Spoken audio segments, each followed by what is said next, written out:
Today, I want to talk about mental well-being in a relationship. And I want to talk to us who are quote-unquote normal. You're living your normal life, you are married, you have children, you have a spouse, you have a job, and you're living your life. However, every now and then you do experience maybe inability to be happy, inability to feel calm, lack of sleep. So I want to identify a few things that could happen in a family that would cause us to develop some mental health challenges. Now, the mental health challenges that you will experience most of the times, they are what we call mood disorders.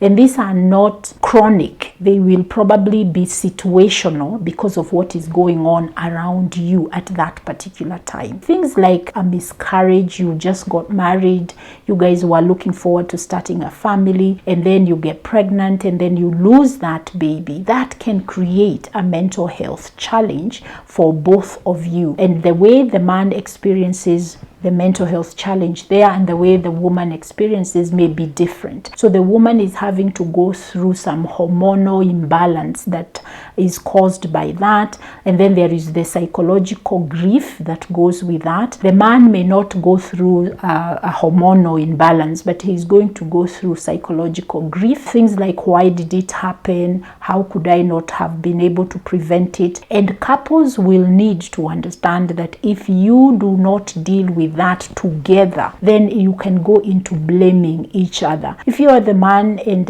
it's your wife who has lost a pregnancy and you're having a difficult time with it, seek the professional help of a grief counselor. You don't need many sessions. You even probably just need one session to be able to process and explore what you are feeling. A lot of times when we go through the loss of something important in our lives, we go into a grief process, and part of the symptoms of grieving is anger.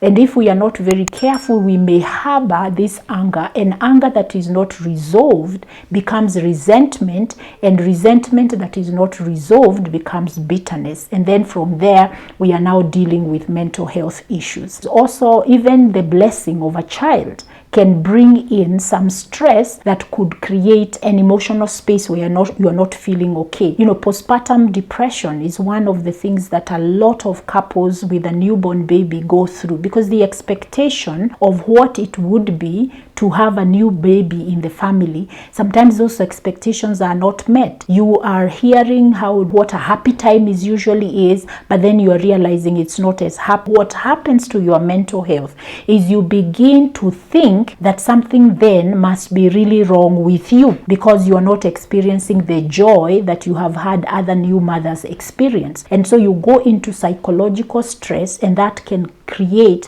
for you to be in not very good mental and emotional health. When there is financial stress in the relationship, in the home, the man tends to really go through a space of feeling inadequate. And this is again a mental health issue, because if he starts to think, because I am not able to financial needs of my family, I have failed, I'm failing my family, I'm a disappointment, he is going to go into a space of psychological stress, and he doesn't even know how to express it to his wife so that she understands which space he is in. When the wife is constantly talking about their lack of money or whatever, he begins to get more and more agitated, and eventually a fight will be created. The other thing that might cause within a relationship mental health challenges is issues of unresolved trauma. So when you have a traumatic experience that happened to you earlier in your life,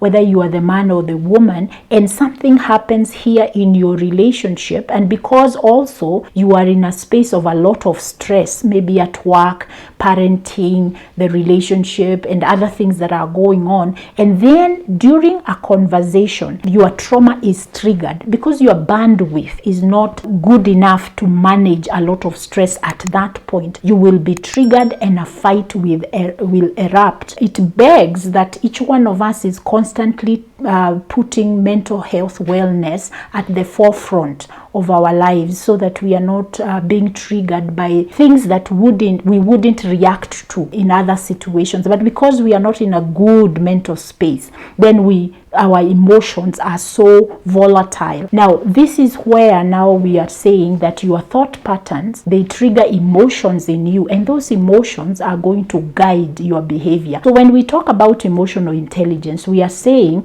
that if you are aware of your emotions and how things are triggering you, you take a stop. Don't act. Just stop. Take care of yourself first. Own your emotions first. Deal with your emotions first before now you act, because when you act, you are going to affect people around you. It is your emotions and how you react or respond to them that now impacts how you are in your relationships. So it's very important to understand that your mental wellness is going to impact how your relationships are. And so taking care of yourself is very important. The event happens. The thought that you have about the event is what triggers the emotion that you feel. And this emotion that you feel is what is going to trigger your reaction or your response. When you are not in good mental health, there is the issue of personalizing. And personalizing means that you feel constantly attacked, or you feel constantly rejected. So you live with a lot of anxiety and predicting a lot of negativity. When the depressive state is triggered in you, what you go into is depression. And depression, in a nutshell, it's a negative view of life. And then you go into, I'm not good enough, they don't like me anymore, they don't love me, they are going to leave me. So when we enter into that psychological stress, then we are going to go out and fight them by taking the control space. I want to dominate and I want to get back control. And so until I see you next time, I am looking forward to being able to assist you. Feel free to reach out to me through my phone number, through the website. I'll be glad to support you and to work with you.